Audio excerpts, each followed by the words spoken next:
Mga kabataan, tandaan ninyo, hindi kawawa ang mga batang laging nauutusan sa bahay. Mas kawawa yung mga kabataang lumaking walang natutunan sa buhay.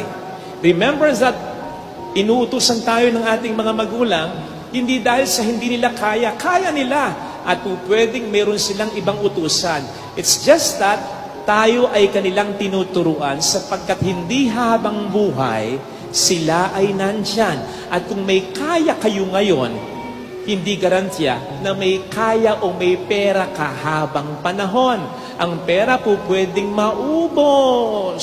Pero yung diskarte na tinuro sa'yo, yung pagiging wise sa negosyo, sa trabaho, yung pagsisikap, yung pagsasakripisyo, hindi mawawala yun. At kung magkagipitan man, yun din ang magsasalba sa iyo pagdating ng panahon.